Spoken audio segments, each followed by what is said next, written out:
Muy bien, entonces damos inicio a la sesión. Muy buenas tardes, colegas presenciales, colegas virtuales igualmente. Vamos a continuar con la clase. ¿Sí? Eh, Solo como siempre hacemos, ¿no? Un pequeño recordatorio de qué vimos la clase pasada, si me permiten.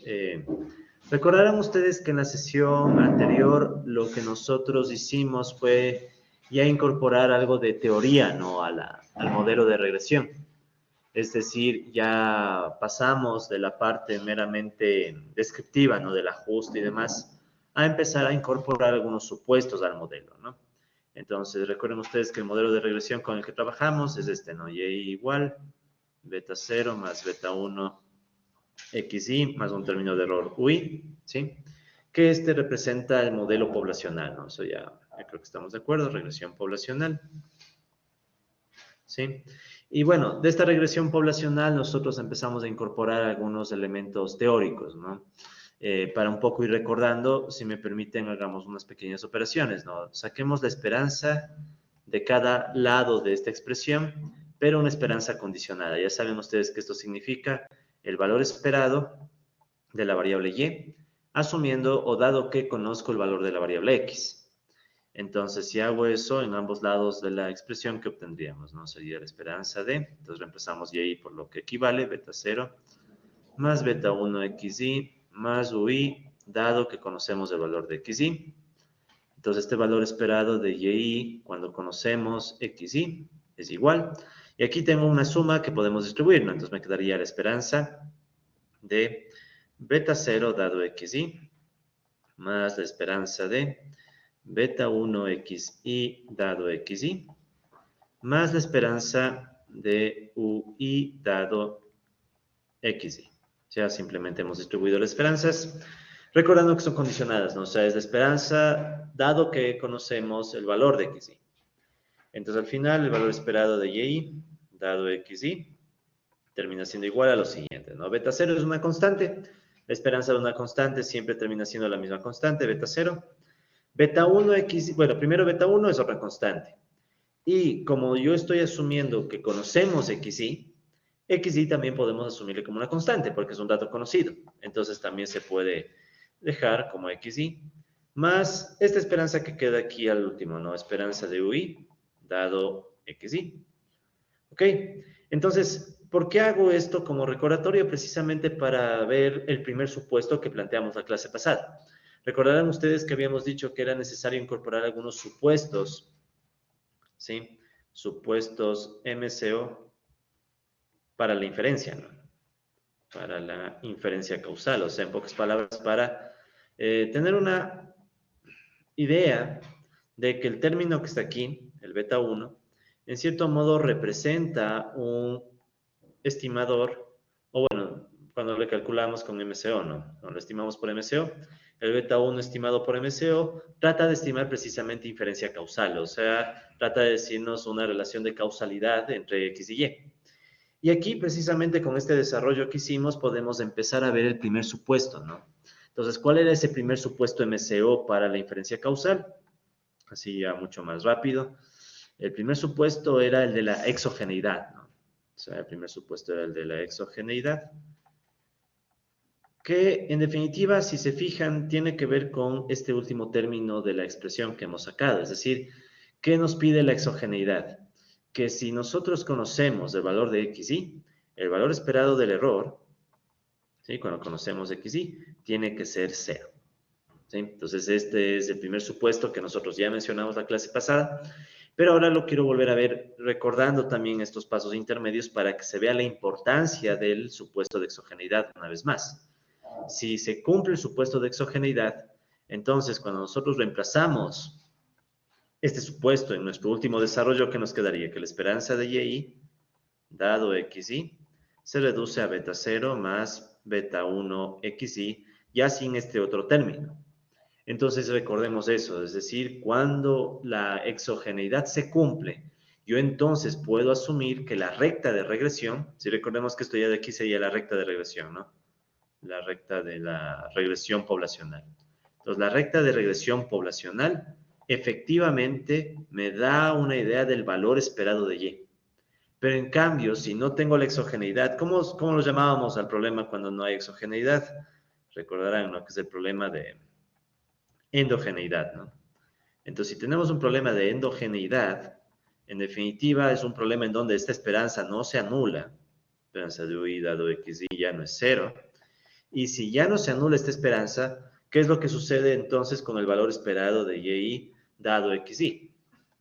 Entonces, el valor esperado de Y dado XY ya no es igual a la recta de regresión, porque obviamente quedó un término sobrante, ¿no?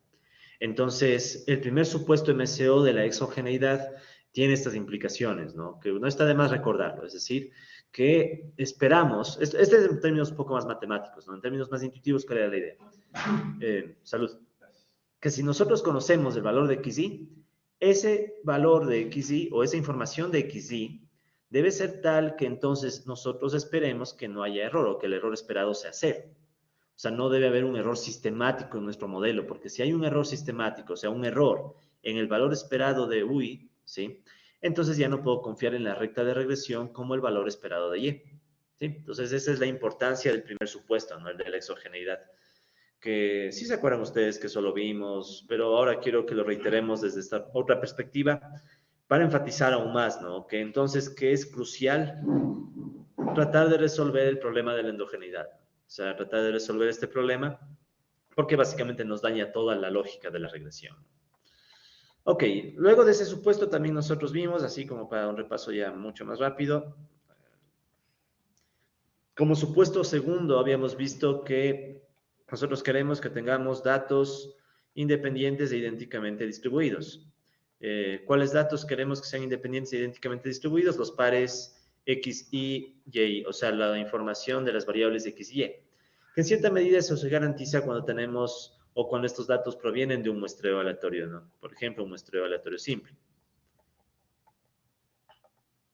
¿Ya? Entonces, este es un supuesto del cual nosotros, al menos si trabajamos con datos de sección cruzada, ¿sí?, que esos son los datos que usamos de ejemplo en nuestro curso hasta ahora.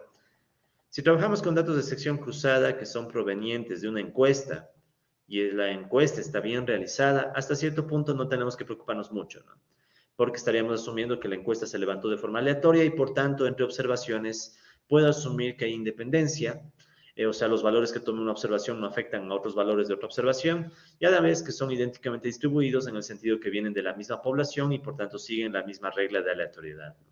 Entonces, ahora, esto en sección cruzada. Ustedes saben ya, con lo que hemos conversado, que en modelos, en datos de series de tiempo, por ejemplo, este supuesto de independencia ya no es válido, ¿no?, porque precisamente al haber una relación pasado-presente, ya la independencia no se cumple, ¿sí? Y peor aún un modelo de datos de panel, ¿no? O sea, si tengo datos de panel, igualmente está el tiempo y eso ya nos genera un problema. Otro problema puede surgir si tengo datos geográficos, ¿no? O sea, podríamos nosotros tener, por ejemplo, datos de sección cruzada de un país, de países, perdón, de varios países. Entonces ahí podría pasar que hay una relación entre lo que sucede con Ecuador y lo que suceda con Colombia por cercanía geográfica.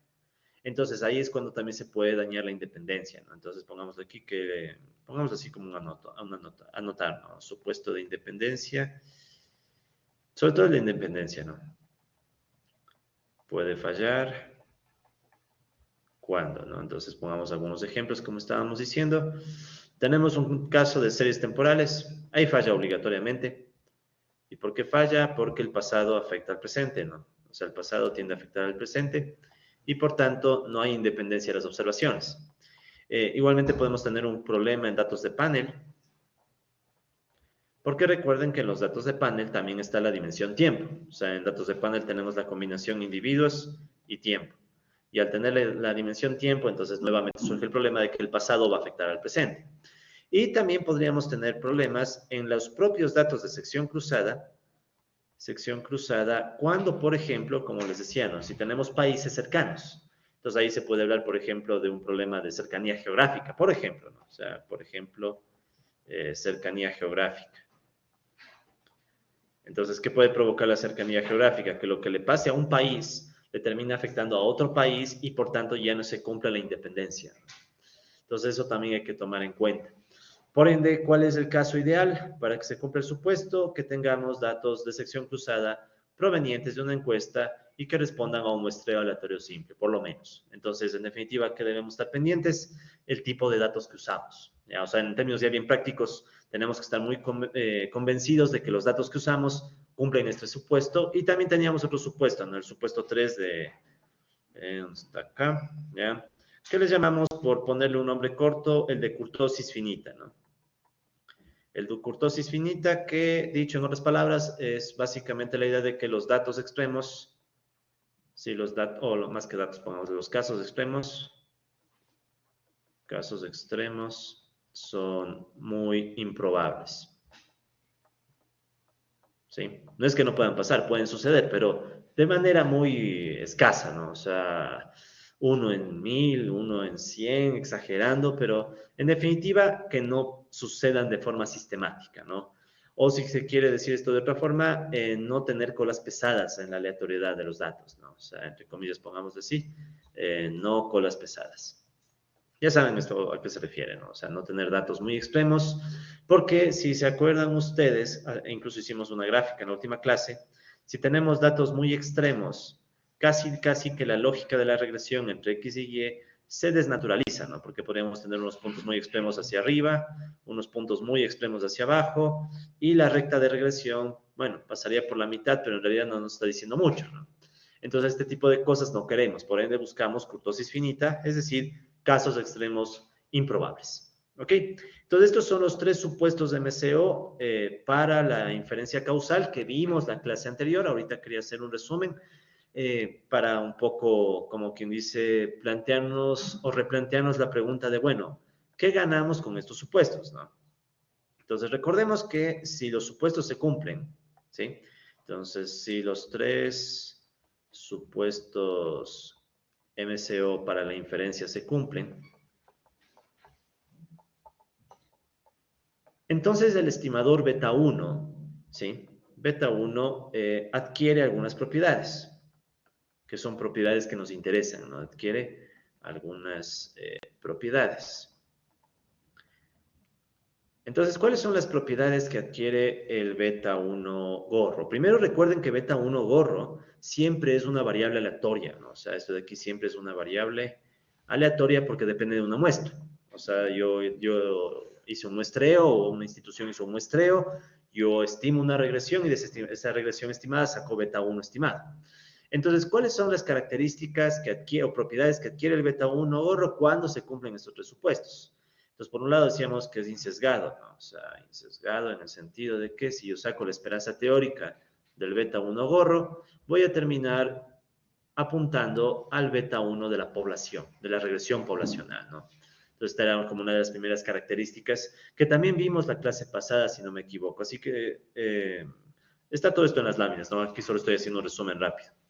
Aparte de insesgado, también vamos a ver que va a ser consistente, en el sentido que el beta 1 gorro se va a aproximar en probabilidad al beta 1 poblacional. Es decir, esto es a medida que aumenta el tamaño de la muestra, ¿no? N crece. O sea, a medida que aumenta el tamaño de la muestra, el beta 1 gorro, estimado por mínimos cuadrados ordinarios, va a irse acercando cada vez más y más a el beta 1 de la población, que tiene sentido, porque en definitiva eso es lo que buscamos, ¿no? O sea, si tenemos una muestra cada vez más grande, lo lógico sería que la regresión muestral se aproxime más y más a la poblacional, ¿no? Sí, entonces, insesgado, consistente, y también teníamos algo sobre eficiencia, ¿no? ¿Y qué teníamos sobre eficiencia? Si XY tiene mayor dispersión, ¿sí? Si XY tiene mayor dispersión, entonces sucede que beta 1 gorro es más eficiente. ¿Ya? ¿Cuál es la idea? En definitiva, que si mi X muestra más variabilidad, ¿sí? Eso es como que me da más información y por ende me va a permitir hacer estimaciones más eficientes del beta 1 gorro. El caso extremo, tal vez recuerden, es cuando, digamos, X casi no varía. Entonces, digamos que aquí hacemos una gráfica súper rápida de un caso en donde tengo X, Y, y supongamos que X casi no varía, solo varía Y. Entonces, si X casi que no varía y solo varía Y, es muy difícil poder confiar en la estimación, ¿sí? Tengo mucha incertidumbre del beta 1 gorro. En cambio, si X también varía, y varía con importante magnitud, me es más confiable saber la estimación de beta 1. O sea, tengo una estimación mucho más confiable, más eficiente, menos varianza. ¿Bien? Entonces, dicho todo esto, al final nos quedaba una propiedad que es la más importante de todas, pero que obviamente recoge las anteriores, ¿no? O se complementa con las anteriores. Si se cumplen los tres supuestos de MCO, entonces yo sé que el beta 1 gorro se va a aproximar a una distribución normal. ¿Sí? Y eso es lo que más nos importa a nosotros. O sea, el beta 1 gorro se aproxima a una distribución normal. ¿Sí? De hecho, si somos más rigurosos sería así, se aproxima en distribución. O sea, no es exactamente normal, pero se va aproximando a la distribución normal, ¿sí? A medida que crece el tamaño de la muestra, o sea, a medida que n crece. ¿Y cuál va a ser la media de esa distribución normal? Como es insesgado, la media va a ser el beta 1 de la población, ¿sí? El beta 1 poblacional. Y lo que nos quedaría por entender es cuál es la varianza y la desviación estándar de esta normal. Sí, eso nos quedaría por entender, ¿no? El sigma al cuadrado del beta 1 estimado, ¿ya? O sea, la varianza de este estimador, ¿ya? Eso es lo que nos queda por entender. Pero en definitiva, a medida que crece el beta 1 gorro, gracias a los supuestos que mencionamos antes, sabremos que ese beta 1 gorro tiene una distribución que se aproxima a la normal, y esto en cambio, ¿por qué se debe? Este es resultado del teorema del límite central, ¿no? Entonces, es una consecuencia del teorema del límite central. Al ser una consecuencia del teorema del límite central, esto nos da una pauta de qué tamaño de muestra ya en la práctica necesitaríamos para poder alcanzar o considerar válido este resultado. Y Stock y Watson nos dicen, bueno, de hecho algunos autores, no solo ellos, que más o menos con un n mayor o igual a 100 ya podemos tener cierta confianza de que la aproximación es adecuada. ¿Sí? Entonces no es exacto, ¿no? O sea, no es que exactamente beta 1 gorro sigue una distribución normal, pero ya con una muestra de tamaño 100 o más, podemos aceptar a la aproximación como buena, ¿sí? Como una buena aproximación, pero repito, ¿no? Aceptando que se cumplen los supuestos, los tres supuestos, ¿no? Entonces, estos son como los tres grandes supuestos que necesitamos para que se cumpla todo esto. Y si juntamos toda la información que está aquí, entonces, ¿cómo nos quedaría? O sea, beta 1 sigue una distribución normal, que significaría que yo puedo hacer una campana de Gauss, ¿sí? Una campana de Gauss, en donde estaría aquí el beta 1 gorro. Sabemos que la esperanza sería justamente la esperanza de este beta 1 gorro, es el beta 1 de la población, ¿sí? Y lo que nos queda por entender es esa desviación, ¿sí? Que vamos a tener para poder construir intervalos de confianza, ¿no? Que ese es uno de nuestros objetivos. Entonces, ahora lo que tenemos que ver es, bueno, cómo se obtiene esta desviación, ¿no? El sigma. ¿Ya? Entonces, sigma. 2 sigma menos 2 sigma, ya saben, ¿no? O sea, como tal cual en una distribución normal. ¿Bien? Entonces, esto resume un poco lo que vimos la clase pasada, dejando de lado las formulaciones y yéndonos un poco más a lo práctico, ¿no? Entonces, para mí, ya saben, mucho más importante que se sepan las fórmulas, porque las fórmulas incluso van a estar incorporadas en Stata. Como estamos adoptando un enfoque bien práctico, lo que quiero es que recuerden este proceso, ¿sí? Eso es lo que a mí más me interesa. Entonces, justamente ahora vamos a continuar retomando ese camino, ¿no? O sea, ahora pensar un poco cómo determinamos esa varianza para la campana de Gauss y ya de una vez pensar en cómo o qué tipo de pruebas de hipótesis podemos hacer sobre esta estimación del beta 1 gorro. ¿Ok? Muy bien, entonces, para empezar, si nosotros, por ejemplo, retomamos la estimación que hicimos en Stata para los 420 distritos escolares que estudiamos en California, recordarán que el beta 1 gorro era de menos 2,28. ¿Sí? Esta era la estimación que nos arrojaba Stata. ¿Cuál es el gran problema de esta estimación? Que es una estimación puntual. A estas alturas ya sabemos que es una estimación puntual, es decir, básicamente nos están dando solo un punto. Sin embargo, sabemos que beta 1 gorro es aleatorio, entonces, ¿qué necesitamos? Tener información para poder construir la campana de Gauss. ¿Ok? Entonces, vamos hacia allá, ¿no? Ya. Ahora viene esta pregunta. ¿Qué tal si este menos 2,28 que hemos estimado con el Stata en realidad es fruto del azar? ¿A qué me refiero? Recordarán ustedes que en alguna clase anterior decíamos que bueno, si tuviéramos todos los datos de una población, imaginen todos los datos, todos, absolutamente, ¿sí? Yo tendría la regresión poblacional, ya que en este ejemplo sería la regresión en rojo. Pero en cambio, dependiendo de la muestra que yo he obtenido, sé que la regresión muestral no necesariamente va a seguir la misma forma de la poblacional. Incluso podríamos tener casos extremos. ¿Qué tal si la muestra que levantamos tiene esta forma? O sea, justo por mala suerte, sacamos o hacemos un muestreo y nos salen estos valores.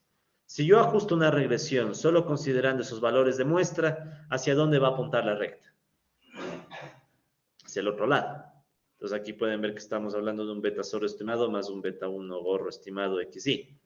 ¿Sí? La roja sería la poblacional, ¿no? Beta 0 más beta 1 XY. Entonces, ¿qué sucede? Que el hecho de que nosotros estimemos beta 1 gorro desde una muestra nos genera una enorme incertidumbre de cuál realmente es el valor de beta 1. Tal es así que incluso alguien podría plantearnos la hipótesis, ¿sí?, de que, ¿qué tal si el verdadero valor del parámetro poblacional es 0? Es decir, ¿qué significaría que sea 0? Significaría básicamente, recuerden que la regresión es así, ¿no? El valor esperado de y dado xy igual a beta 0 más beta 1 xy. Si alguien dice, ¿qué tal si el verdadero valor de beta 1 es 0? En definitiva, significaría que x no tiene ningún efecto sobre y. ¿Sí? O sea, esa podría ser una hipótesis. Y si somos justos, por lo menos podríamos generar la duda, considerando que esto proviene de una muestra. ¿Sí? Claro, otro extremo sería decir que tiene el signo contrario, pero vamos a este caso, ¿no? Este es el caso estándar. O sea, ¿cómo podemos nosotros probar que el beta 1 gorro que hemos estimado no es solamente fruto del azar, sino que realmente refleja un valor que nosotros podemos decir que es distinto de 0? Entonces aquí viene el tema que nos interesa, ¿no? O sea, plantearnos una prueba de hipótesis, que más o menos un poco ustedes ya conocen el mecanismo en el tema cuando vimos el repaso de estadística, pero de todas formas no está de más recordar un poco la lógica, ¿no? ¿Cuál es la mecánica de una prueba de hipótesis? Pensemos, por ejemplo, en las pruebas de hipótesis que planteábamos para la media poblacional, para el Y. En ese caso, por ejemplo, ¿qué es lo que necesitamos? Verán, más que esto vamos a verlo en lo práctico, ¿no? En lo práctico, hay un procedimiento, ustedes lo pueden leer en las láminas, etcétera, pero para mí lo más importante, porque quiero darle un enfoque práctico, es el valor P, ¿sí? Si ustedes recuerdan, bueno, y tal vez el estadístico T también. Si ustedes recuerdan, volvamos un momento acá, ya, no le quiero dañar este apunte, así que voy a irme a este lado. Cuando nosotros hacíamos pruebas de hipótesis, recordemos un poco, ¿no? Pruebas de hipótesis. ¿Cuál era la lógica de las pruebas de hipótesis, no? Yo tengo, digamos, pensemos en una prueba de hipótesis bilateral, en el mismo contexto que estamos estudiando ahorita, ¿no? La hipótesis nula y la hipótesis alternativa. Digamos que alguien me plantea la hipótesis nula, beta 1 es igual a 0. Es decir, X no afecta a Y, no hay vínculo. O sea, la ratio alumnos-profesor, que es nuestra X, no tiene ningún efecto real sobre el rendimiento académico y lo que nosotros hemos obtenido del Stata no es más que mera aleatoriedad. ¿Sí? O sea, así como pudo haber salido negativo, pudo salir positivo según esta hipótesis. Y obviamente, ¿cuál sería entonces la hipótesis alternativa? La estándar es decir simplemente que beta 1 es diferente de 0. O sea, lo estándar es hacer una prueba bilateral. ¿Ya? Claro, nosotros podríamos ponerle el signo. Sin embargo, nos concentramos en prueba bilateral porque esta es la que está programada en los softwares, ¿no? O sea, cuando usamos Stata, usualmente Stata está haciendo este tipo de prueba de hipótesis. Bien. Entonces, si nos plantean esta prueba de hipótesis, en donde dicen, ok, vamos a asumir que beta 1 es 0 y la alternativa es que beta 1 no sea 0, ¿cómo nosotros verificamos o hacemos la prueba? Entonces, primero recuerden que en una prueba de hipótesis partimos siempre asumiendo, ¿sí? Asumimos que H0 es verdadera. ¿Ya? Eso primerito, ¿no? Asumimos que la hipótesis nula es verdadera.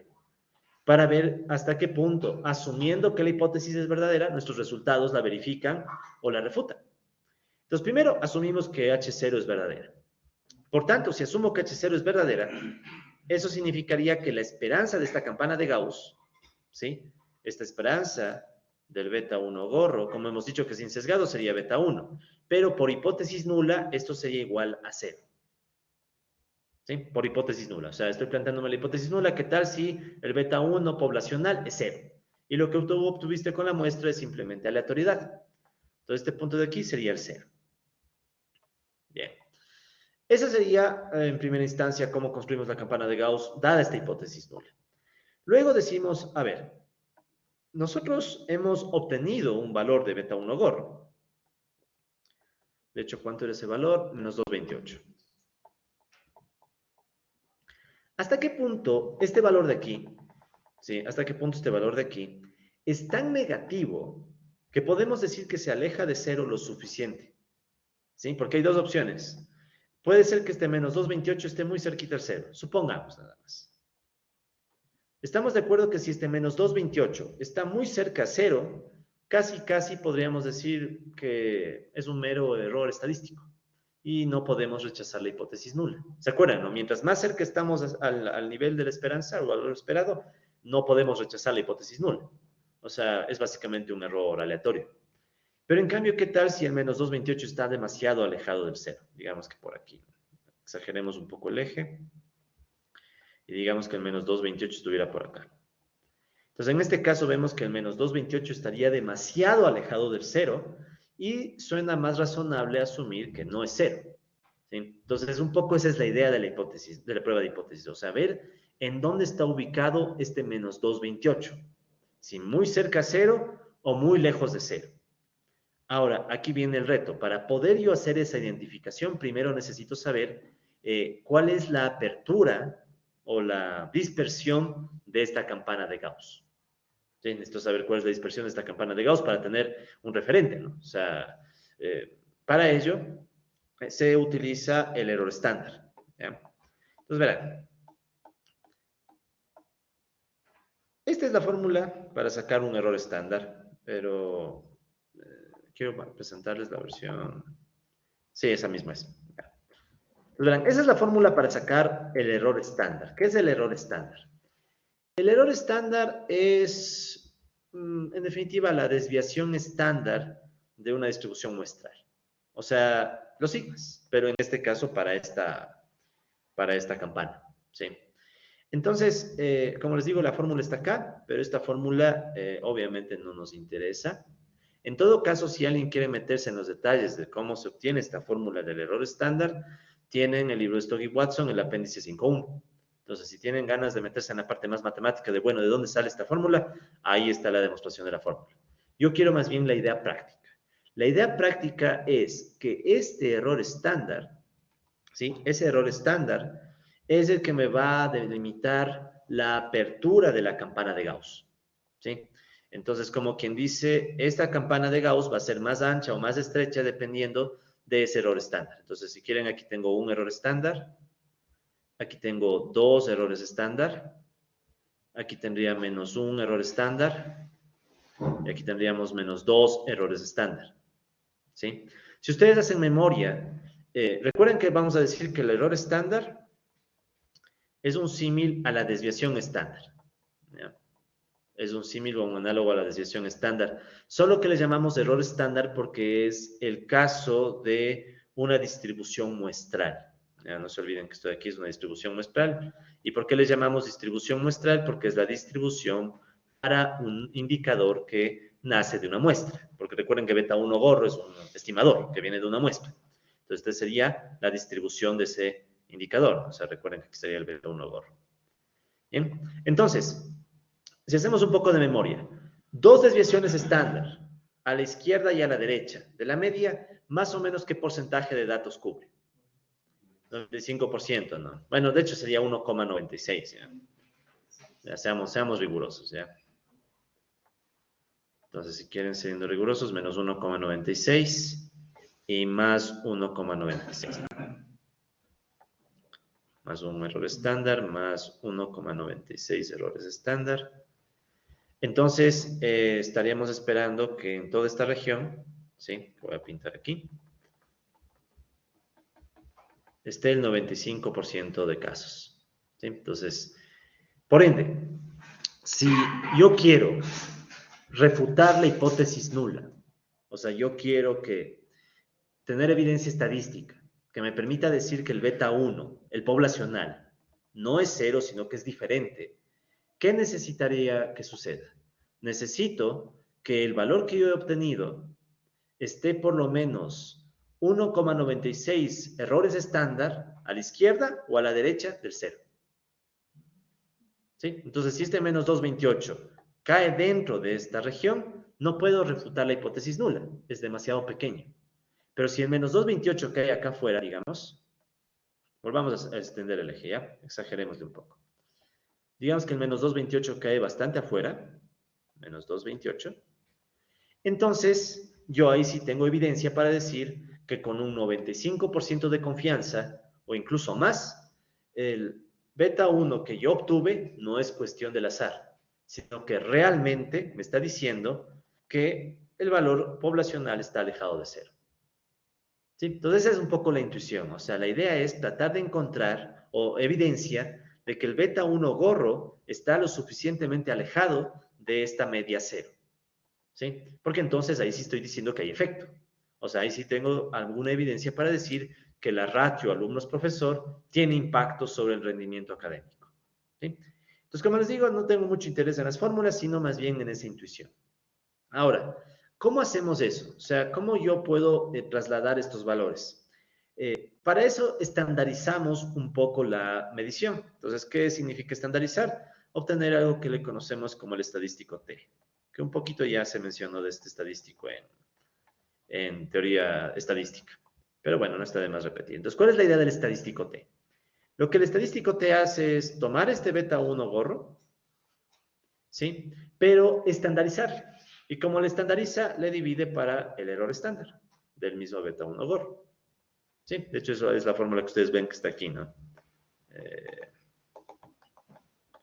Sí, aquí pueden ver que está este estadístico T. ¿Ya? O sea, ¿cuál es la idea? La idea es simplemente, este beta 1 gorro, ¿en qué unidades está? Está en las unidades de la regresión. En cambio, si yo le divido para el error estándar, ¿en qué unidades me queda? En unidades de error estándar. ¿Sí? Entonces, ahí yo ya tengo un indicador, o sea, yo ya tengo un número que le puedo poner en esta campana. ¿Sí?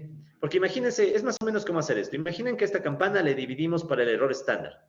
¿Cómo queda transformada esa campana de Gauss? Si dividimos todo para error estándar. Entonces tendríamos la campana de Gauss otra vez. A ver, una campana medio decente. Estaría aquí beta 1 gorro, pero ahora está dividido para el error estándar. Del beta 1 gorro mismo, ¿no? Entonces, si yo divido todo para el error estándar, sabemos que la media va a seguir siendo 0. ¿Por qué? 0 para cualquier valor, 0. Pero ahora, en vez de tener un error estándar a la derecha, ¿qué es lo que tengo? Solamente tengo 1. ¿Sí? Ya no tengo un error estándar. Pues sí se ve por qué no. O sea, aquí dice un error estándar, pero si divido todo para el error estándar, ya solo queda un 1. Y después del 1 tendríamos el 2 o bueno, el 1,96, ¿no? Pero ya sin error estándar, solo en números. Y lo mismo del otro lado, tendría el menos 1 y el menos 1,96. Es decir, tengo una distribución normal estándar. ¿Sí? Entonces aquí ya me quedó una distribución normal estándar. Distribución normal estándar. ¿Ok? Entonces, con todo lo que hemos dicho, volvemos a la pregunta. Ya, bueno, hacemos toda esta operación y al final, ¿qué? ¿Qué debe pasar con este estadístico T?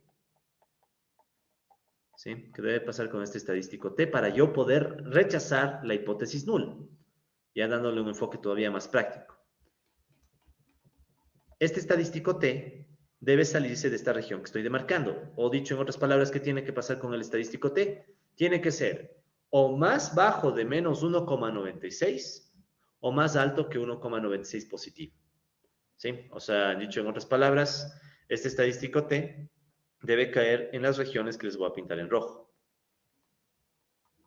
¿Sí? Entonces, si el estadístico T cae en las regiones que está en rojo, ya tengo evidencia para rechazar la hipótesis nula, ¿sí? Y aceptar la hipótesis alternativa. ¿Sí? No se olviden que esas regiones en rojo serían aquellas en donde básicamente rechazo H0, por ende aceptamos H1, pero H1 significa que beta 1 es diferente de 0. Entonces es un poco la mecánica. O sea, siendo muy, muy mecánicos, entonces, ¿cuál es la práctica? ¿Ves el estadístico T? Si el estadístico T te salió, digamos, 2, ¿qué significa que te salga 2? Positivo, por ejemplo. Si te sale 2 positivo, ya es mayor que 1,96. Ya tienes evidencia de que rechazas la hipótesis nula. ¿O qué tal si el estadístico, este sería un T igual 2? ¿O qué tal si te salió menos 2? Si te salió menos 2, también ya te está saliendo de estas regiones y por tanto también puedes rechazar la hipótesis nula. ¿Sí? Entonces, en ambos casos se cumple esto, ¿no? O sea, se cumple el rechazo a la hipótesis nula si es que nuestro nivel de referencia o el nivel de confianza es 95%, que es el usual, ¿no? O sea, el usual es 95%. Esa es un poco la idea, ¿ya? Ya vamos a ver esto aplicado al estate, ya después vamos a repetir tantas veces esto que se les va a hacer mecánico, ¿no? Ahorita es recién captar la idea, ya van a ver que esto se vuelve muy, muy práctico. Entonces, ¿dónde está la magia en todo esto? En encontrar el error estándar. ¿Sí? Porque ya tenemos beta 1 gorro. De hecho, ¿cuánto es beta 1 gorro? Menos 2,28. Entonces, la pregunta es ahora, ¿cuál es el error estándar? ¿Sí? Y el error estándar, en definitiva, sale en el stata a través de lo siguiente. Entonces, verán, vamos otra vez al stata. Déjenme cargar mis datos. Entonces, vamos a cargar los datos hasta la bars, creo que era. Ya. Control D. Estos son unas correlaciones, no me interesan. Esto ya vimos. Un segundo nada más. Ya, entonces verán, desde aquí. Ya cargué ahorita mis datos. Si hago browse, pueden ver que está X y Y, como ya lo hemos visto antes, ¿no? Entonces ahí están los datos.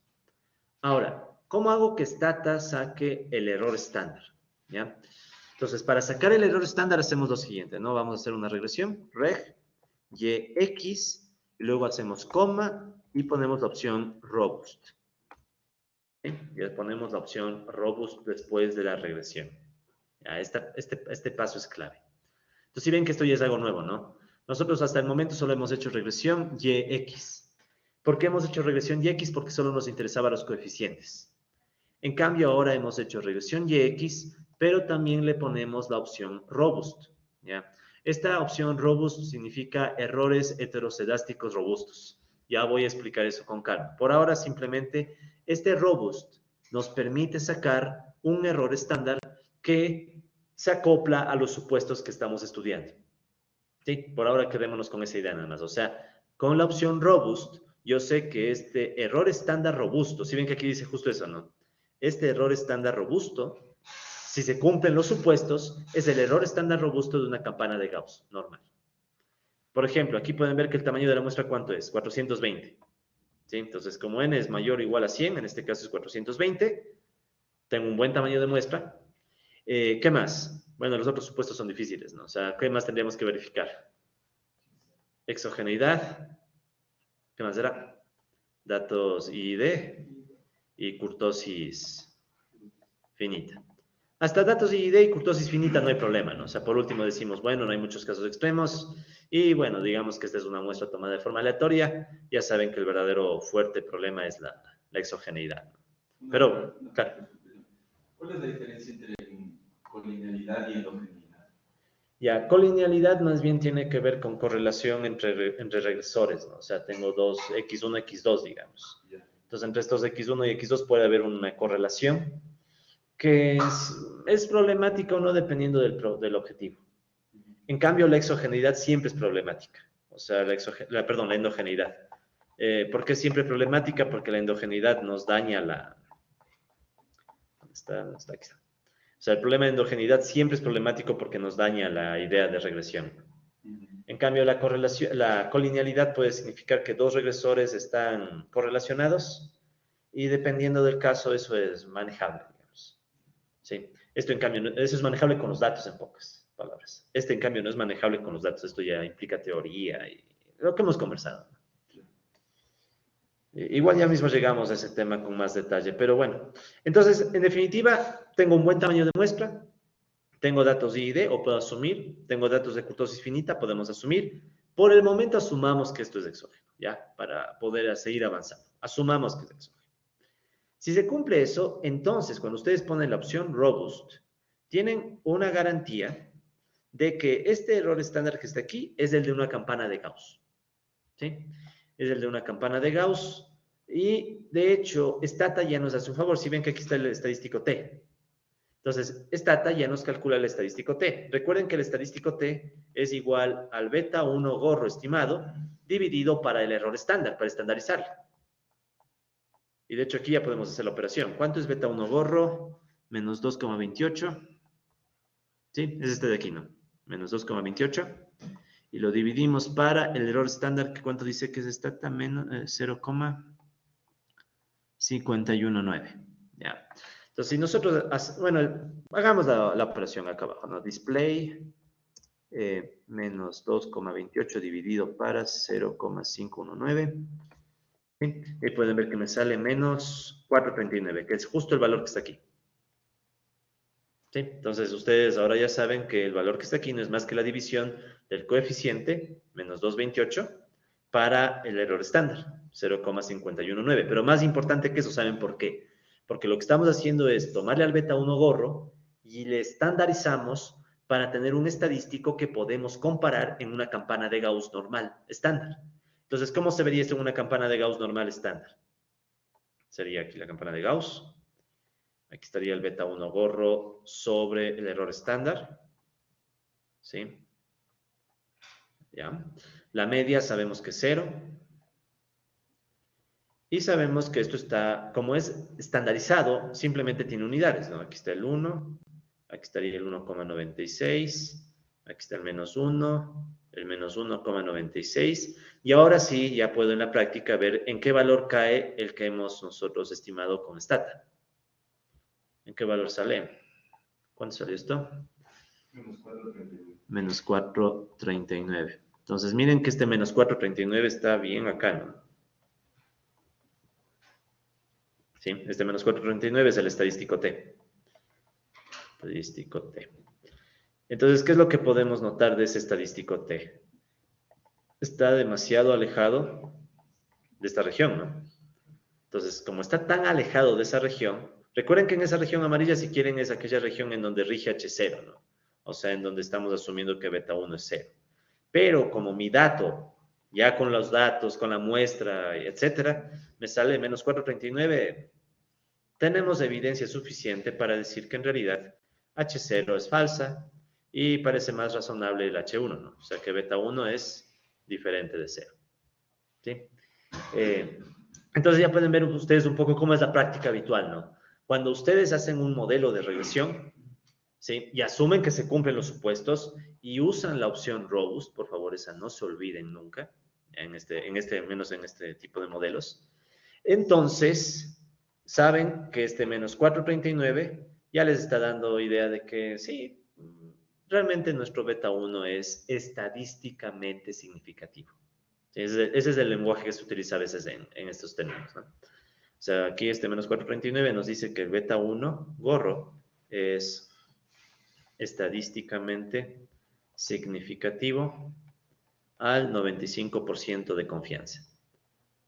Y si ven que no es solo al 95, o sea, es más incluso, ¿no? O sea, yo podría incluso ampliar este intervalo y seguiría estando afuera. O sea, es bastante confiable, de hecho. Pero con que se acostumbren al 95% hasta que cojan práctica es suficiente. Entonces, si uno quisiera ser todavía más pragmático, en la práctica, ¿qué es lo que hace la gente? No piensa en la campana, no piensa en la división, simplemente ¿qué hace? Ve la columna del T y ve que la columna del T tenga números mayores a 2 en valor absoluto. Entonces, en este caso, 4 es mayor que 2. Listo. Si ven que también lo mismo se puede hacer con la constante. Aquí, ¿cuánto sale la constante? El 67. Súper alejado. Entonces, en la práctica se hace eso, ¿no? O sea, uno solo ve la columnita del T y espera que en la columnita del T haya un número mayor a 2. O bueno, mayor a 1,96, ¿no? Pero obviamente ustedes no pueden quedarse en eso y ya saben más bien todo lo que está detrás, ¿no? O sea, es toda esta construcción, o sea, es una prueba de hipótesis. Y después pueden ver que al lado está la P. ¿Qué significa esa P? Es el valor P.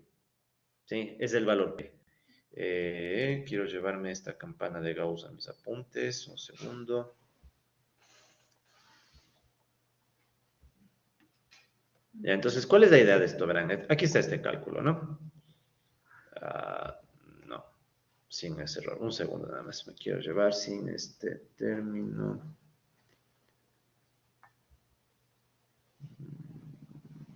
Desde aquí, ya.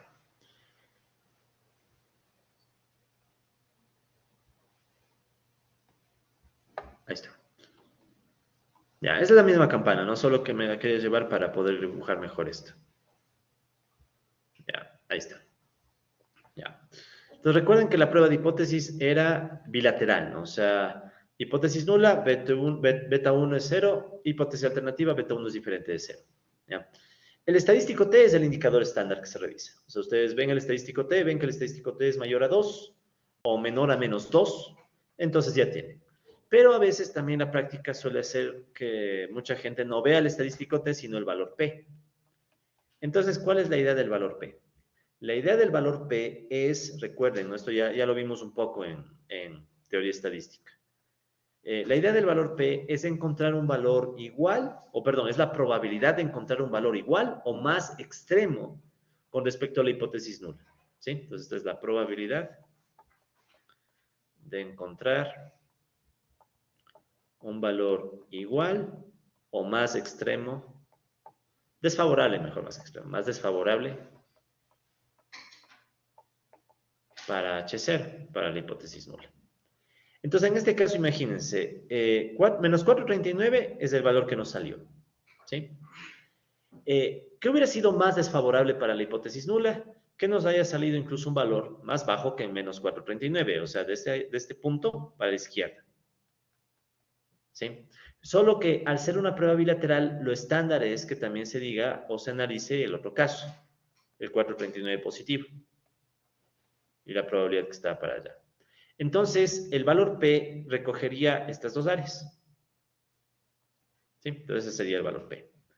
Entonces, el valor P es la probabilidad de encontrar un valor igual o más desfavorable para la hipótesis nula, con la salvedad de que si es una hipótesis bilateral, el valor P suele calcularse considerando el valor absoluto del indicador que obtuviste. ¿Sí? O sea, el menos 439 y el más 439. Entonces, aquí hubiera sido más práctico hacer una prueba unilateral, ¿no? Con el signo. Sino que lo estándar en Stata y en muchos softwares es hacer la prueba bilateral porque imagínense que a veces la regresión se espera que genere signos positivos o negativos, ¿no? No siempre es el mismo signo. Entonces, para no estar cambiando esto en Stata, se hace por estándar la prueba bilateral. ¿Sí? Entonces, esta es la idea. Entonces, si yo quisiera rechazar, ¿ya? Entonces, la pregunta es, ¿cuándo rechazo H0? Desde el enfoque del valor P. Entonces, yo rechazo el H0 cuando el valor P es menor al nivel de significancia, o sea, en este caso 0,05. O sea, valor P menor al 5%, entonces es otra opción para rechazar la hipótesis nula. Entonces ya tienen dos opciones. Una opción es ver el estadístico T, o la otra opción es probar con el valor P. Y de hecho, si vamos a Stata, limpiemos un poco ya todo este desastre. Si vamos aquí a Stata, ven que aquí está P mayor al valor absoluto de T, que era lo que les decía, ¿no? O sea, la probabilidad de ver un dato igual o mayor en valor absoluto o más extremo que el estadístico T. Y pueden ver que aquí sale 0.000. Cuando sale eso, no es que la probabilidad sea cero, sino que es demasiado baja. Tal vez es un 0,000001. ¿Ya? Entonces, estamos de acuerdo que esto es menor al 5%. Si eso es menor al 5%, entonces, listo, se rechaza la hipótesis nula, sé que mi coeficiente al menos no debe ser nulo. ¿Sí? Esa es un poco la interpretación de estas pruebas de hipótesis. Ok, no sé si tal vez tengamos alguna pregunta. Sí, al inicio choca, aunque tal vez algunos de ustedes ya han de haber hecho esto antes, pero a medida que practiquen van a ver que se va a volver bien natural, ¿no? Sí, entonces, pues aquí está de nuevo la regresión, ¿no? Pues aquí está la regresión. Verán, de hecho, como les digo, esto no me preocupa que lo capten a lo primero porque vamos a repetir un montón de veces, ¿no? Lo que a mí más me preocupa es que por favor usarán el comando robust. Sí, o sea, eso sí, usen el comando robust porque si no usan el comando robust, ya les voy a explicar lo que pasa, ¿no? Entonces, por ahora, el comando robust usa la fórmula que les presenté en la lámina. Sí, o sea, la fórmula que les presenté. Y está diseñado para hacer o para generar errores estándar que se acoplan a la campana de Gauss. Si no usan robust, ahí tienen problemas. ¿Ya? Ahora, noten también algo, ¿no? Este es más una observación técnica. Si notan que aquí desapareció la tablita que teníamos acá, la tabla de descomposición, ¿sí? Es normal, sí, o sea, es normal porque ya esto exige otros cálculos, pero las interpretaciones de, por ejemplo, el r cuadrado no cambian. Sí, la interpretación del r cuadrado no cambia. ¿Se acuerdan cuál era la interpretación del r cuadrado? ¿No? Mientras más cercano a 1, mejor ajuste. Mientras más cercano a 0, peor ajuste. Entonces, en este caso, ¿qué dice? R cuadrado 5,12%. No ha pasado nada malo, ¿no? O sea, ya sabemos. ¿Cuál es el que no aparece aquí? Si hacemos un poco de memoria. Era R cuadrado y había otro indicador, ¿se acuerdan? El ajustado. Entonces, ese no aparece, ¿no? Entonces, si uno quiere sacar el R cuadrado ajustado, después de correr la regresión, sí, o sea, volvamos a correr la regresión, ¿ya? Reg, y, x, robust. Si ustedes quieren el r cuadrado ajustado, sería display e r2a. ¿Se acuerdan que era, para qué era este e, no? Este e servía para extraer resultados guardados en Stata. Sí, entonces con eso ustedes ya sacan ese indicador. Podrían sacar otros indicadores de esa tablita, pero no les recomiendo. O sea, eso fue para aprender qué significaba el r cuadrado. Pero ya no hace falta. O sea, era más para aprender. Ahora que ya saben, seamos prácticos, ¿no? Entonces, ¿qué necesitábamos? Solo el display R2A. Ok, en fin. Y también no se olviden que es importante este de aquí, ¿no? Que era el root MCE, el error estándar de la regresión, ¿no? O sea, más o menos sabemos que con estos datos los valores están 18.58 unidades dispersos alrededor de la línea. ¿Se acuerdan, no? Lo que explicamos también en su momento, el error estándar de la regresión. En fin, no sé si tengan por favor preguntas sobre lo que hemos visto hasta aquí. No. Ya, entonces continuamos desde aquí, ¿no? Les recomiendo que lean las láminas porque en las láminas está un poquito más hecho a detalle, ¿no? Aquí estoy tratando de ser más pragmático, pero en las láminas he tratado de hacer un resumen de Story Watson mucho más ordenado, ¿ya? Pero bueno, entonces, desde los resultados que nos arroja Stata, que ustedes pueden ver en pantalla, ¿qué hemos obtenido por ende? Ya sabíamos que el beta 0 es menos, 698,9, que es esta constante, y sabemos que el beta 1 es menos 2,28, que es el que está acá, ¿sí? Que es el que nos interesa, ¿no? Recuerden que este es el que nos importa, ¿no?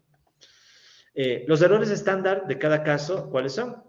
Entonces sabemos que el error estándar de beta 0 es 10,36, ¿sí? Que corresponde con este valor. Y el error estándar del beta 1 es 0.52, ¿ya? No se olviden, esta es como quien dice la apertura o la dispersión de la campana de Gauss, ¿sí? De las campanas de Gauss, asumiendo que se cumplen los supuestos de MCO, ¿no? O sea, eso tampoco olvidarse, ¿no? Ok, entonces ahí está la correspondencia, ¿no? Estos errores estándar corresponden a esta columna, ¿ya? Entonces, la información resultante de una regresión, como la que estamos viendo, a veces en los libros se suele presentar de esta forma. En Story Watson, y no solo en Story Watson, sino en otros libros, se suele presentar así, ¿verdad? Aquí pueden ver que está la regresión, ¿no? Entonces aquí está la recta de regresión. Ya sabemos que el YI gorro significa YI estimado, o la predicción de YI. Sí, ya saben que el gorro significa estimado. Este es el intercepto, 698,93. Menos 2,28 sabemos que es la pendiente. Y sí pueden ver que hay unos valores en paréntesis, debajo. Estos valores en paréntesis representan los errores estándar. Entonces aquí estaría el intercepto y abajo el error estándar, 10,36. Aquí está la pendiente, menos 2,28, y abajo está el error estándar, 0,52. Entonces así es como usualmente se reporta estos resultados, ¿no? O sea, es la manera estándar de representar esto. Entonces, al ojo, ¿qué es lo que queremos que pase aquí? Bueno, esto es un poco difícil de ver, ¿no? O sea, hubiera sido más interesante poner aquí el estadístico T, que es el que está al lado, ¿no? Pero si le ven al ojo, la idea es esta. Multipliquemos estos valores por 2. Si al 10.4 le multiplico por 2 al ojo, ¿cuánto se vuelve? 28. Si al 0.52 le multiplico por 2, más o menos es 1.04. Entonces, ¿698 es más grande que el 28? Sí, listo. ¿El 228 es más grande que 104? También, listo. Entonces eso también suele hacerse a veces. O sea, si bien que es la misma idea, ¿no? O sea, tenemos el error estándar, le multiplico por 2 y espero que el valor que me salió sea el doble, más del doble del error estándar. Es la misma idea, ¿no? Eso les comento porque a veces hay libros en donde ustedes se van a topar con esta anotación. Pero claro, ¿qué es lo ideal? Lo ideal es tener el estadístico T, porque ahí ya te está haciendo el cambio el cálculo. ¿Sí? Esto es más... Esto ya es práctico. O sea, a medida que practiquen ya van a ver que no es la gran cosa. ¿Qué más se suele reportar? El R cuadrado, que ustedes igual ya saben. Ya sabemos interpretar el R cuadrado. Y a veces también se reporta el RMCE o el error estándar de la regresión, Standard Error of the Regression, que es 18,6. Entonces ya estamos mucho más, creo yo que estamos ya con mucha más confianza para interpretar las tablas de regresión. Muy bien, ¿qué más?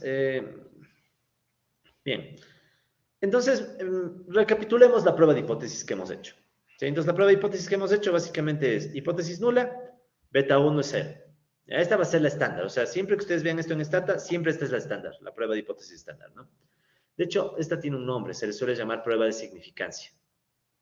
¿Sí? O sea, cuando te dicen, ¿qué te salió en la prueba de significancia de la intercepto, de la pendiente? Se están refiriendo a estos valores. ¿Sí? Entonces, la prueba de significancia. Hipótesis nula, beta 1 es 0. Hipótesis alternativa, el beta 1 es diferente de 0. Entonces, el paso 1 es, ya en la práctica, ¿no? Esta ya es una lámina práctica. Paso 1, vemos cuál es el error estándar. El error estándar es 0.52. ¿Sí? Que es este 0.52 que está aquí. Paso 2, obtenemos el estadístico T, pero bueno, dejamos que Stata calcule el estadístico T en realidad. Entonces ya saben, el estadístico T es el beta 1 que nos salió, el observado, menos 228, dividido para el error estándar 0.52, ¿sí? Y nos arroja este menos 4.38, que es el estadístico T.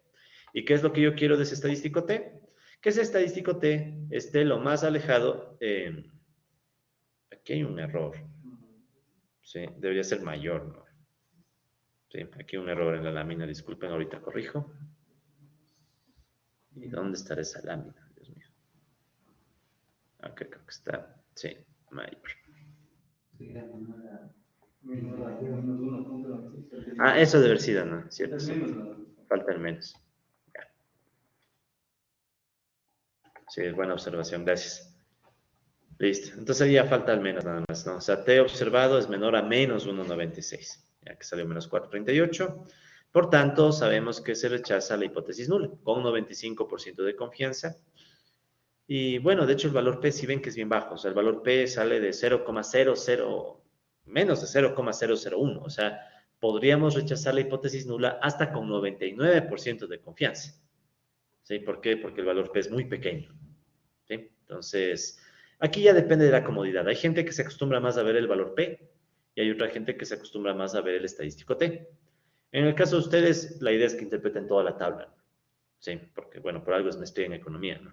Entonces, tienen el coeficiente, saben el error estándar, saben el estadístico T y también saben el valor P. ¿Sí? Entonces, ya se pueden hacer una idea. Si quieren, ya se hacen una idea que esta es información para construir la campana de Gauss. ¿Sí? Pero bueno, si no, por lo menos el valor P, ¿no? Entonces, ahí ven. Entonces ahora pueden ver que cuando uno hace un modelo de regresión, ¿cuál es la peor pesadilla que a uno le puede pasar? Entre comillas, ¿no? O sea, la peor pesadilla es que este valor que estás buscando te salga un 0,051. Ya, seamos un poco exagerados. ¿Qué tal si te sale un valor P de 0,051? No es el caso, ¿no? Pero ¿qué tal si te hubiera salido eso? Significa que tú ya no puedes rechazar la hipótesis nula con el 95% de confianza. O dicho en otras palabras, ya te queda la duda de que capaz el beta 1 sí es 0. O sea, no puedes rechazar la hipótesis nula. ¿Sí? Ahora, ¿qué tal si en vez de 0.051 te quedó 0.049? ¿Ya? En rigor, puedes rechazar la hipótesis nula. Puedes decir, ok, beta 1 no es 0. Pero si ven que es bien bajita el rango, ¿no? O sea, verán, esto ya es práctica. Yo en lo personal les recomiendo que cuando te sale un 0.049, ya desconfíen tu resultado. ¿Sí? O sea, no hay que ser tan mecánico en esto. O sea, yo he visto que hay gente que es bien mecánica y dice, ya me salió. Pero en realidad puede ser temas del azar. Recuerden que aquí el azar siempre puede moverte los resultados, ¿no? Entonces, tranquilamente, esto sí es un 0.05. Solo que, ¿qué pasa? Que pues, por azar este salió 49. Si te sale un 0.04, bueno, ya como que es más creíble, ¿no? Pero al menos a mí no me convence. O sea, a mí me gusta ver aquí de un 0.02 algo así, ¿no? O sea, que realmente se vea que es menos de 5%. ¿Ya? Pero eso ya es práctica. A veces ya no sale, y ahí sí lo que tenga que ser. O sea, Una pregunta, este análisis de prueba de significancia, ajá. ¿qué sentido tendría si querías una constante o no se le Bueno, si se le hace a la constante, veamos de nuevo la recta de regresión, ¿no? O sea, si dibujamos esta recta de regresión, esta recta de regresión tiene esta forma, ¿no? La constante, ¿cuánto es? Beta 0, gorro, 698,9. Ya. Se puede hacer, ¿no? De hecho, se hace, ¿no? Aquí está, aquí está. De hecho, si ven que sale 67, ¿no? O sea, es muy grande el estadístico T. Entonces, ¿qué pasaría? En definitiva, la prueba de significancia de la constante lo que me estaría diciendo es cuán alejado estoy del cero, ¿no? Del eje cero. Sí, eso me diría un poco. Porque, ¿qué tal si aquí me hubiera salido un 1, por ejemplo? Digamos que me salía 1. Estamos de acuerdo que 1 es menor que 2, ¿no? Entonces está muy bajito. ¿Qué significa? Que es muy probable que también sea 0. Entonces, esto más bien yo le tomaría como una prueba del nivel de la recta. ¿Sí? Entonces, más por ese lado. Usualmente no se le presta mucha atención, porque como hemos dicho, esto solamente es para nivelar la recta. Porque hay gente que podría, verán, y les digo porque he visto y alguna vez hasta yo creo que he hecho. Podría uno decir que, ¿qué tal si no sale significativa la constante? ¿Qué significa que no salga significativa? Que me salga 1, o que me salga un valor P de 0.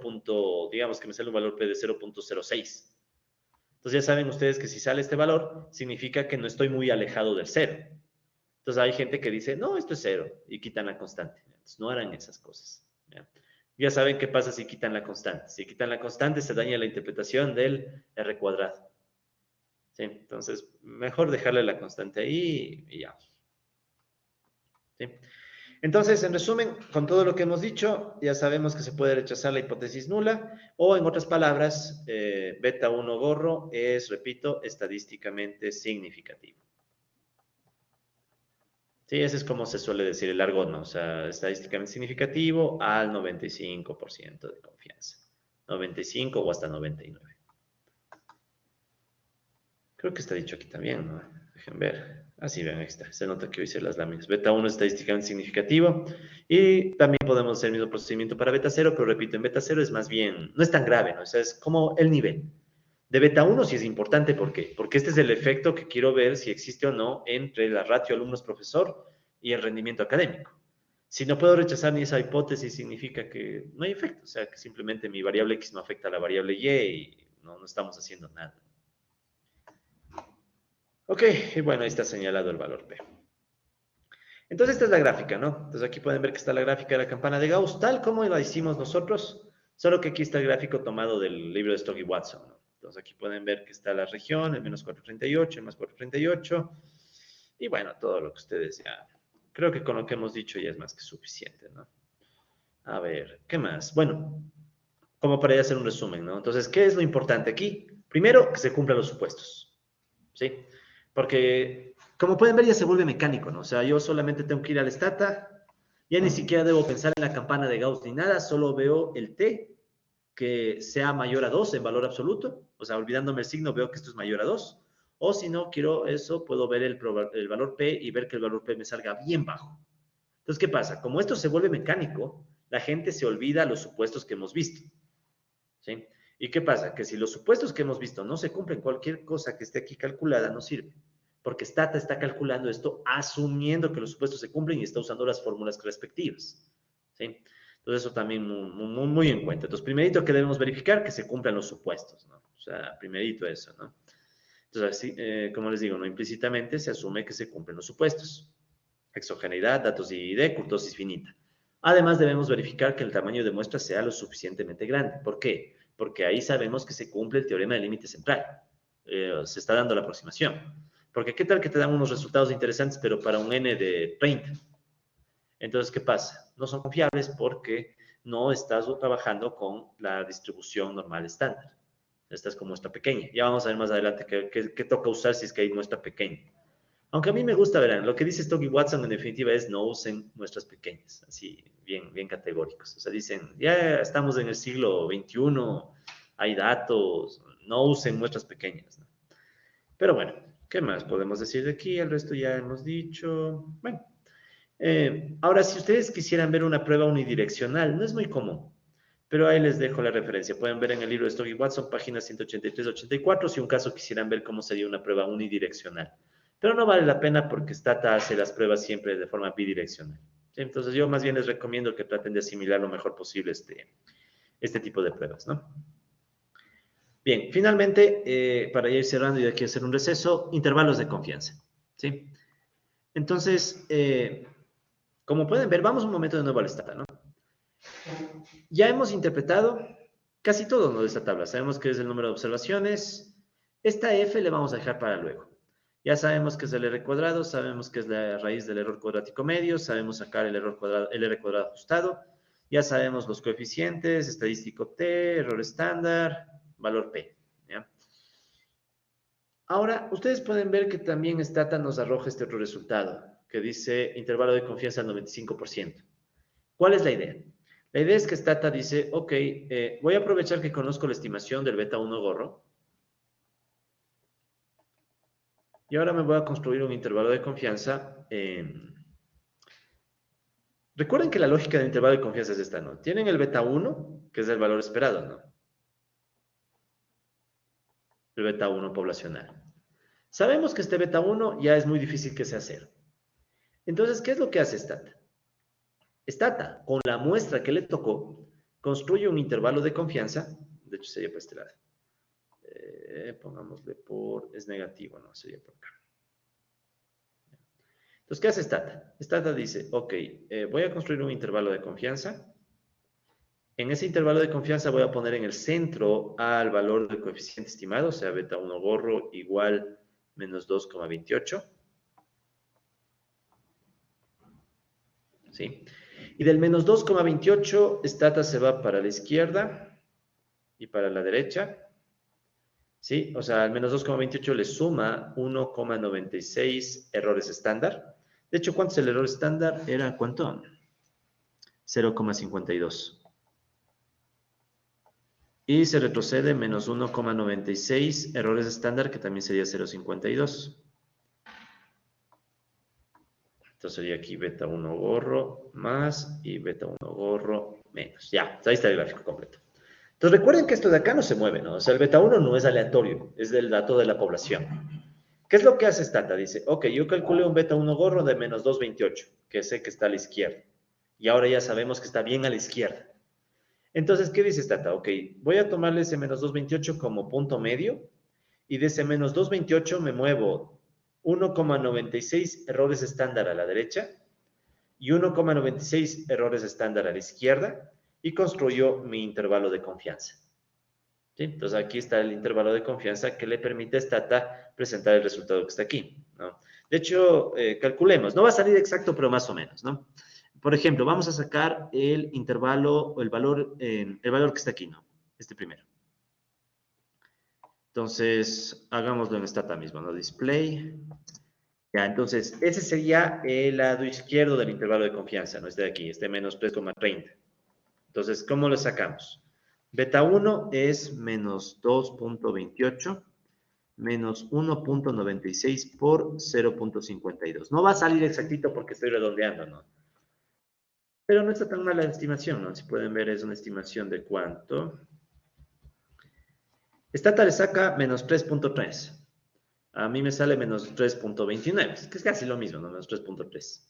Entonces, ese es el valor que está a la izquierda en este intervalo de confianza, ¿no? Menos 3,3. ¿Sí? O sea, tomamos el beta 1 estimado y le restamos 1,96 veces el error estándar. Construyo el intervalo, el lado izquierdo del intervalo. ¿Cómo construyo el lado derecho? Ya ven aquí la fórmula. Entonces, ¿qué tendríamos que hacer? Lo mismo, ¿no? Display, beta 1 que es menos 2,28 más 1,96 por 0,52. Y me da el otro lado que sale un menos 1,26. Casi, ¿no? Muy poquita la diferencia, menos 1,26. Stata le sale menos 1,258 porque Stata está trabajando con toda la precisión del caso. Entonces ahí tenemos el intervalo de confianza. ¿Cuál es el chiste de este intervalo de confianza? Recuerden cuál era la interpretación. De cada 100 muestras que tomes, al menos esperas que 95 tengan este intervalo en donde no está contenido el cero. Si ven que el cero no aparece, ¿no? Siempre me dice, ok, mi caso más extremo sería menos 3,3 o menos 1,26. Siempre negativo. ¿Sí? Siempre negativo. Entonces yo puedo tener la tranquilidad de que en realidad este beta 1 debe estar más adentro, ¿no? O sea, bueno, ya el beta 1 puede estar adentro o afuera, depende de la muestra, ¿no? Pero esperaría que en 95 de cada 100 de estos intervalos el beta 1 quede adentro. Pero lo más importante es eso, ya en la práctica, ¿no? O sea, que aquí no está el cero. Si aquí no está el cero, yo tengo la confianza de que el beta 1 poblacional no es cero. ¿Sí? Porque si estuviera contenido el cero en la mitad, entonces ahí sí me está saliendo cualquier cosa. Entonces aquí miren cómo ya hacemos ya el análisis completo, ¿no? No solo sacamos de la estimación puntual, sino que también decimos que este beta 1, que nos salió, o sea, el efecto de la ratio alumnos-profesor nos salió de menos 2,28, pero con un rango que puede estar entre menos 3,3 y menos 1,26. ¿Sí? Entonces ya está el análisis completo, estimación puntual y también estimación por intervalos. Entonces no sé si tal vez hay alguna pregunta de cómo construimos el intervalo de confianza. En este caso, el intervalo de confianza tendría que contener al beta 1 o no. Le contienen 95 de cada 100 casos. Y no le contiene el cero. Lo que no le contiene es al cero. Pero, por ejemplo, si le dibujamos ahí, en distribución normal, la media sería 0. No, beta 1. Beta 1. El 0 probablemente esté más a la derecha. O sea, la idea, recuerden, del intervalo de confianza era que este es el de la muestra que sacamos. Si alguien hubiera sacado otra muestra, ¿cómo se hubiera visto ese intervalo? Tal vez hubiera sido más así. Y si alguien sacaba otra muestra, ¿cómo se veía el intervalo? Tal vez más extremo todavía. Y alguien saca otra muestra más para acá. Entonces recuerden que lo aleatorio es el intervalo. ¿Sí? El chiste es que por más aleatorio que sea, por lo menos que no le contenga al cero. Y la campana, no, por ejemplo, ¿tendría simetría con respecto al 0 o con respecto al... No, con respecto a beta 1. De hecho, como ya refutamos la hipótesis nula, ya podemos tener cierta confianza de que no va a estar centrada en 0. Sí, pero total seguridad tampoco tenemos, ¿no? O sea, nivel de confianza, 95% de confianza. Entonces eso no se olviden, lo aleatorio aquí es el intervalo, no es el beta 1. El beta 1 es un dato es la regresión poblacional. ¿Recuerdan que esa no es aleatoria? Es una sola recta. Lo que es aleatorio es el intervalo. O sea, el intervalo va a estar más cerca o más lejos dependiendo del tipo de muestra que saquemos. ¿Sí? Pero lo que por lo menos esperamos es que no esté el 0, porque si está el 0, entonces ahí sí me dirían que este beta 1 es positivo o negativo y ahí valió carpeta la estimación, ¿no? En cambio, si me dicen que tanto el extremo inferior y el superior es negativo, pues, el beta 1 es negativo. Mi recomendación, estimados colegas, es que practiquen. Como pueden ver, todo esto se puede verificar, ¿sí? Y de hecho les va a tocar verificar porque ese es el taller, pero sobre todo esto, traten de volver a hacer y vuelvan a tratar de replicar estos cálculos para tratar de entenderlos bien, porque con eso ya van a entender todo, casi toda la tabla de Stata, ¿sí? Que era nuestro objetivo inicial. ¿Más preguntas tal vez? Tengo una pregunta Sí. con respecto al tema que estamos viendo anterior. Ajá. ¿Se puede rechazar la hipótesis nula solo con el estadístico T o solo con el valor P? Cualquiera de los dos. Nos da la misma información. Más recomendable el estadístico T, porque el valor P a veces es tan pequeñito que Stata termina reportando 0. En cambio, por ejemplo, miren, si me basara solo en el valor P, sí pueden ver que en ambos casos me sale 0. En cambio, si me baso en el estadístico T, ¿qué puedo ver? Que la constante está muchísimo más alejada de 0 que la pendiente. Sí, el intercepto está 67 veces alejado de 0. En cambio, la pendiente está 4 veces. En este caso es trivial, pero cuando tengamos más variables, ahí es bueno saber cuáles están más alejados, ¿no? Entonces, mi recomendación personal, vean siempre el estadístico T. Pero si están de apuro, el valor P. ¿Sí? Si tienen que reportarle a un profesor rápido un resultado, el valor P. ¿Alguna otra pregunta tal vez? ¿No? Entonces, si les parece, receso. Hagamos unos 5 a 10 minutitos de receso y continuamos.